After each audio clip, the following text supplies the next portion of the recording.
Bismillahirrahmanirrahim. Nahmaduhu ve nusalli ala rasulihil kerim. Amma ba'd.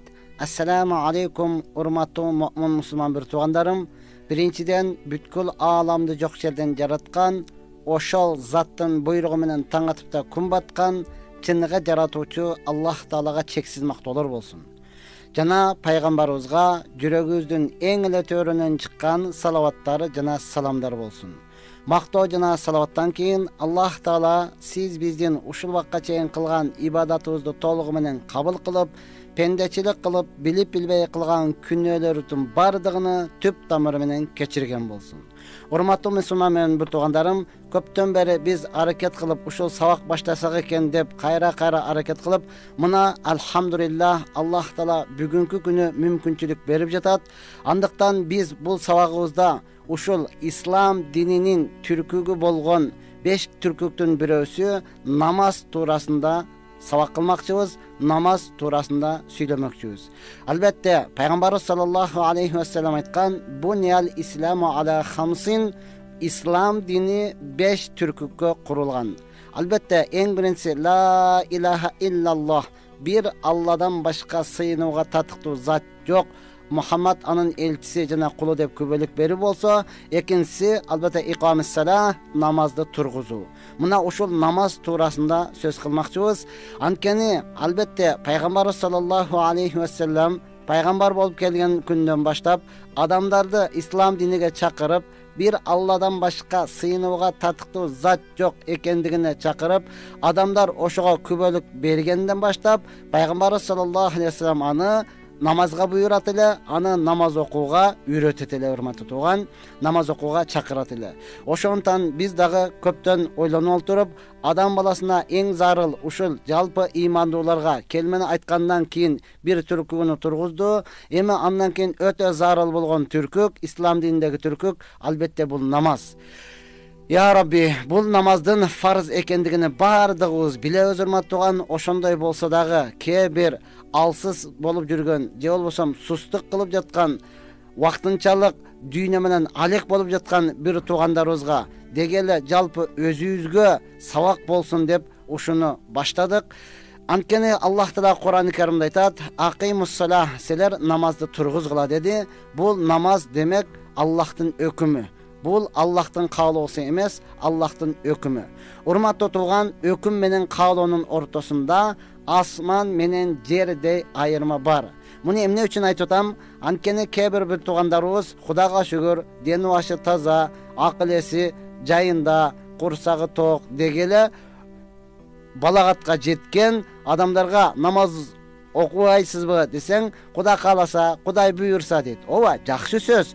Бирок урматтууган, бул намаз Аллахтын каалоосу эмес, балким Аллахтын өкүмү. Акимус сала, намазды тургузгула деген. Ошондон пайгамбар саллаллаху алейхи ва саллям айтты: "Бул намаз ислам динин 5 түркүгө курулган болсо, ошонун бирөөсү бул намаз." Пайгамбарыбыз айтат: "Кимде ким намазыны тургузган болсо, динини тургузуптур. Ким намазыны бузган болсо, динини бузуптур" дейт. Ошондуктан урматтуу менин мусулман бир туугандарым, бизде медиктер айтып калат, медицина айтып калат. Немистер алдын ала эле врачтарга көрүнүп, медиктерге көрүнүп, мендосмотр кылып турат экен да өзүнө. Ал эми орустар болсо, жаңы ооруп баштаганда эле барып көрүнүп турат экен. Мен ооруй баштадым деп. Ал эми кыргыздар боло турган болсо, ушул болбой калганда анан айла жок, врачтарга барат экен. Анан ушул ак халатчандар карабай койду, ушулар көңүл булбай койду, ушулар жардам бербей койду деп сүйлөнө берет экенбиз да. Кудум эле мына ошол сыяктуу урматтууган, бүгүнкү күнү динде дагы, өзүбүздүн ден соолугубузду карабасак да, бүгүн динде дагы мына ушундай ыйманыбыздын алсыздыгыданбы, дегеле дүйнөгө берилгендиктенби, же болбосо туура түшүнүк жоктуктанбы, көпчүлүгүбүз мына ушундай экенбиз да. Жаштыгыбыз, дени башыбыз таза, кычырап, күлүп, ойноп, күлүп турган учурда, жаттасаң зээнин, памятың бар болуп турган учурда, карасаң көзүң көрүп турган учурда, сүйлөсөң тилиң келип, кулагың угуп, бардык мүчөң жайында турган учурда, бардык вакытыбызды дүйнөгө берип, андан кийин пенсияга чыккандан кийин, эми пенсияга чыктым окуйм, же болбосо чыгыштан алдыңан мен пенсияга чыкканда окуймун деп ниет кылып, пенсияга чыккандан кийин анан келет экенбиз.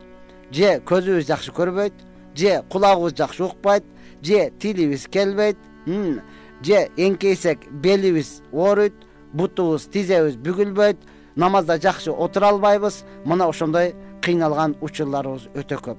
Ошондуктан мен өзгөчө өзүмдөн кийинки жаштарга, албетте урматтууган, эгерде биздин сөзүбүз насаат катарында тарбия кылыш үчүн эмес, башкаруу үчүн эмес, балким эскертүү катарында уккан болсо, өзүбүздөн чоңдорго деле эскертүү катарында биз айтабыз. Аллах Куранда айткан, эскерткен эскертүү пайда берет деген. Ошондон урматтуу менин мусулман бир туугандарым, эрте күндү кеч кылбастан ар бирөөбүз, эркек 12 жаштан өттүбү, акыл эси жайындабы, кыз бала 9 жаштан өттү, акыл эси жайы, денубасы тазабы, анда ар бирөөсү бул намазды баштасын.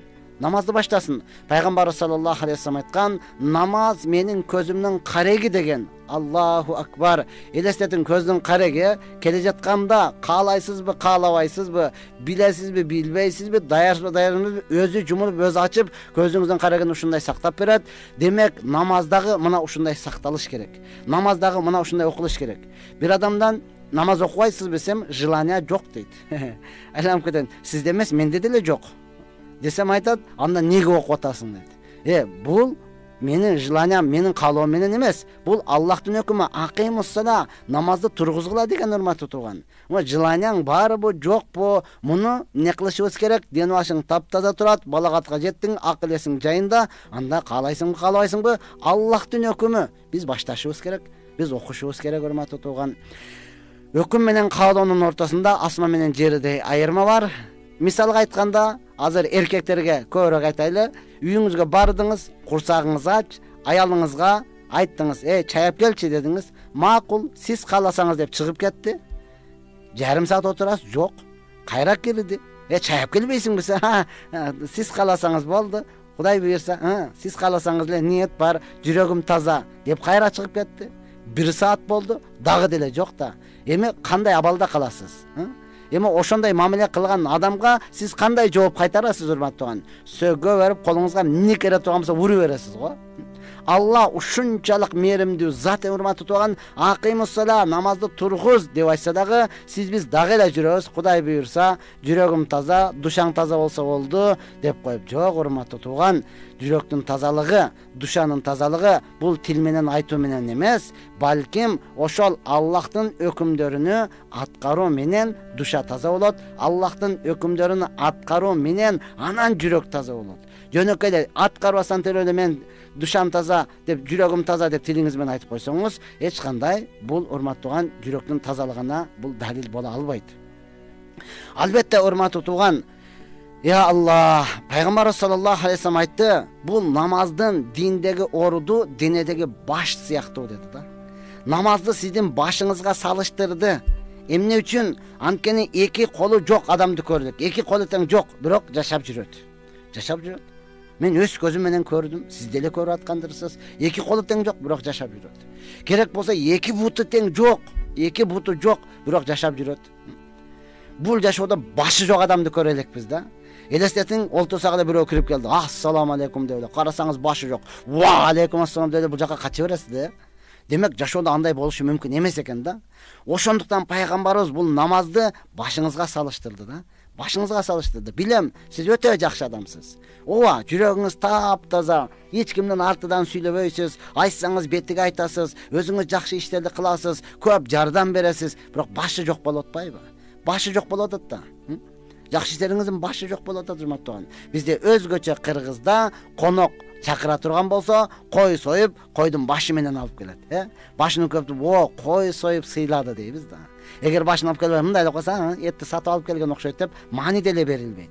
Кодум эле дал мына ошол сыяктуу сиздин намазыңыз бул эмне кылат экен? Баш сыяктуу, урматтуу турган. Качан намазыңызды тургуза турган болсоңуз, анан калган иштериңиз, анан калган жакшы кылган иштериңиз көңүлгө алынат. Анын соогу андан 3 эсе, 5 эсе, 100 эсе андан кийин көбөйтүлөт, урматтуу турган. Ошондуктан ар бир мусулман, эркекпи, аялбы, не кылсын, namazını başlasın. Başlaydı olmasa aytıp atpayım, bu Allah Taala'nın hükmü, Peygamber sallallahu aleyhi ve sellem to'lig'imen bizga ko'rsatib bergani.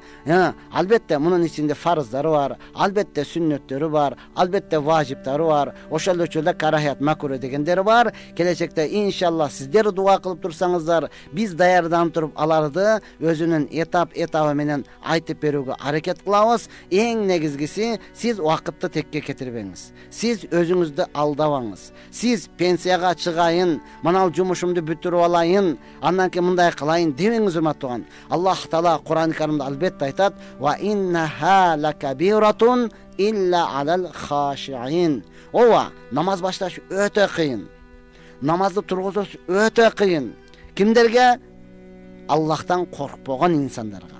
Allah'tan korkpoğan insanlarga uşunçalık kıyın. Oşontan namazды okubay turup men dele Kuday dep жүрөm, men dele Kudaydan korkom, Kuday deş gerek, aldabаңыз. Özüңüzdü gına aldayız. Allah Kur'an-ı Kerimde aytkan: "Ve innaha lakabiratun illa alal khashi'in." Namaz oku Allah'dan korkkan adamlarga uşunçalık jеңil. Namaz oku Allah'dan korkkan adamlar üçün uşunçalık rahat. Namaz oku Allah'tan korkkan adamlar üçün uşunçalık ibadat urmаты tuğan. Namaz okubay turup Allah'tan korkom degesnik, bular özünü gana aldagandık. Allah hasonatını alday albaysız. Allah Kur'an-ı Kerimde uşuntu açık aytkandan keyin biz dagı sizge işen albayбыз. Biz dagı sizge işen albayбыз urmаты tuğan. Andıktan ne kılın? Namaz ve innaha lakabiratun illa alal khashi'in. Namaz okuşluk Allah'dan korkan adamlarga jеңil, korkpoğan adamda öte çoğun iş eken da. Albatta Allah'dan korkpoğan adamga kel namaz oku degenden körü bir kamaz jük geldi, oşonu түшүрүp койбойсуң bu degen söz оңойраак экен да. Рас болот, сүйүнөт экен да. Как раз иш жок болчу, иш табылды, ушундай болсо мага айтып турчу депчи.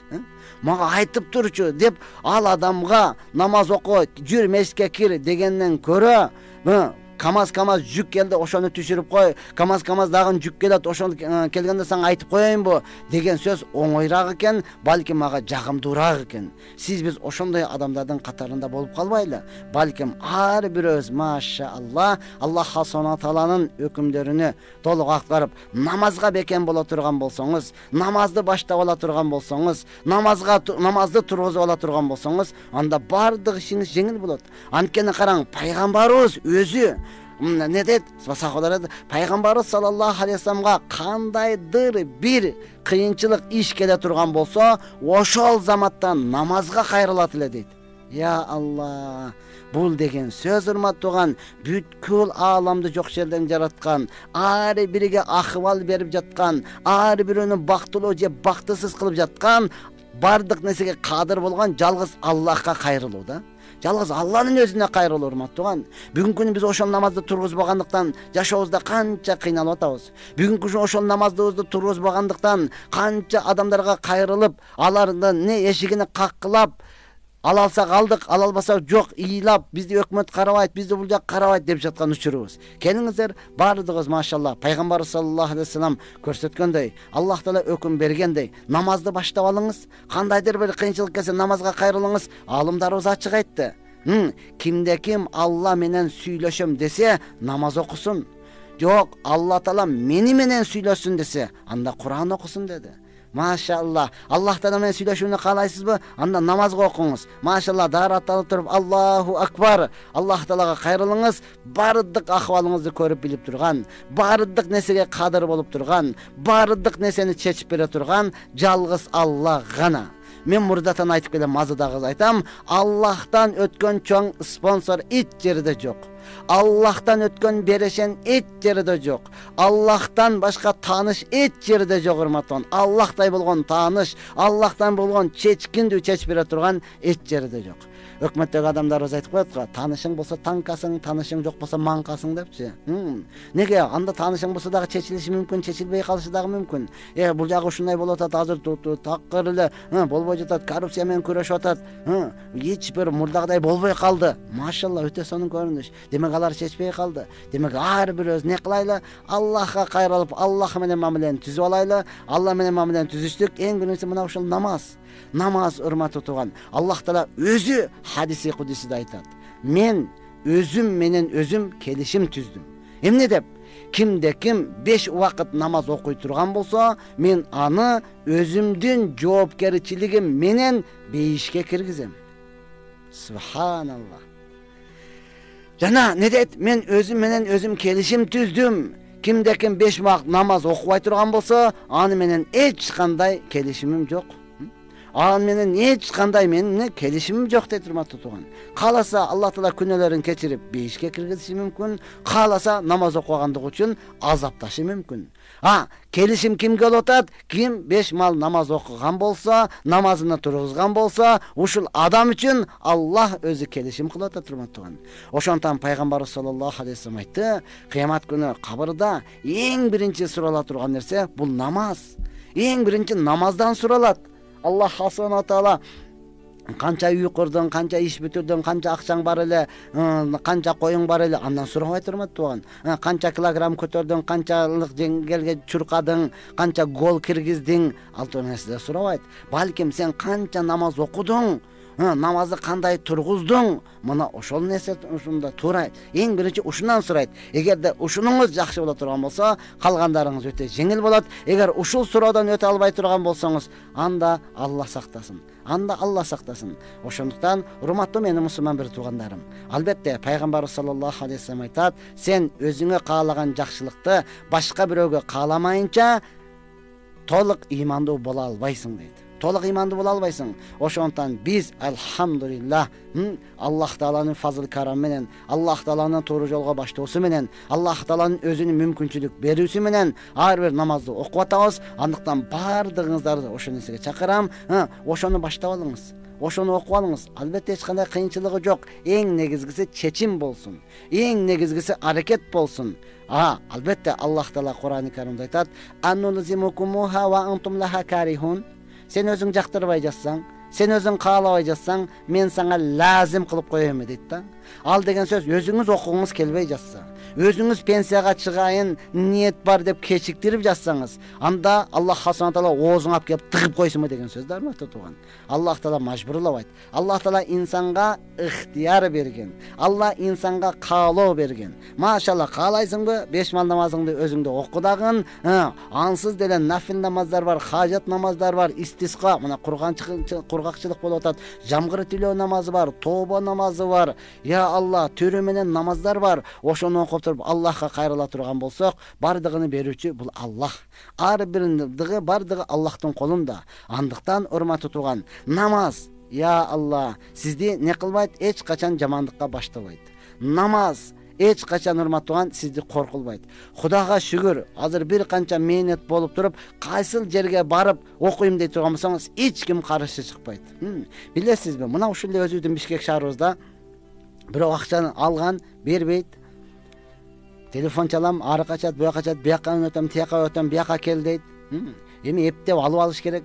Күндөрүн бир күндө дагы не кылын, асырдан шамга жакын айтып калды, мен мынабыл Московский Правдадан өтөм, ошол жерге барып туруңуз, берип туруп кетем, болбосо мен бошобоймун, колум бошобойт дейт. Макул, эпте өзүмдүн акчам алып алышым керек. Ошол жерге бардым, турам, келетасыңбы? Азыр аз калды. Келетасың мындай калды. Шам болду. Ал жакта Московскийде мечит бар, азан айтылып атат. Я Алла, эми эмне кылат? Ал азыр эмне кылат? Бир остановка калды, 2 остановка калды деп атат. Ал жака кетип калат болсом, акчамды болду ала албай калам. Ошондон ошол жерде турам. Намаз болду. Дарат алып алайын десем, даратым жок. Ошол жерде окуп алайын десем. Мечит биз үчүн бардык жер, биздин таптазы да. Намаз окусаң боло берет, каалаган жериңдечи. Я окуп алайын десем, даратым жок. Мечитке кетип калсам, ал өтүп кетет. Мына ошентип эптеп эмне кылдым, аны күттүм. Ал келди, эми мечитке жөө баргача убакыт өтөт экен, ошол жерге магазинге кирип калдым. Иштеп жаткан эле магазин, кирип калып туруп намаз окуп алсам болобу десем, иштеп аткан бир кыз бар экен. Ооба, намаз окуйсузбу деди. Ооба, мен таратым жок эле. Тарат алсам кандай болот десем, сатылып турган ветерина деп коёбуз, ошол жерде турган легенда сууду алып берип атат. Манага дарат алып, ушул жерде окуп алсаңыз болобу депчи. Болот, Алла разы болсун деп туруп ошол жерде окудук. Алхамдулилlah, урматтуу тууган, азыр кайсыл жерде кандай акыбалда окуй турган болсоңуз, толук мүмкүнчүлүк бар. Мурда сафарга чыкканда машиналар токтобойт эле, автобустар токтобойт эле. Азыр токтоп эмне кылсаңыз, сурансаңыз бардыгы токтоп, бардыгы макул деп, кайрадан намаз окуй турган адам менен баратабыз деп бардыгы сүйүнөт. Андыктан урматтуу туугандар, Аллах Таала сиздерге дагы, бизге дагы мүмкүнчүлүк берсин. Бардыгы чын жүрөктөн чечим чыгарайлы дагы намазды баштайлы. Ассаламу алейкум ва рахматуллахи ва баракатух.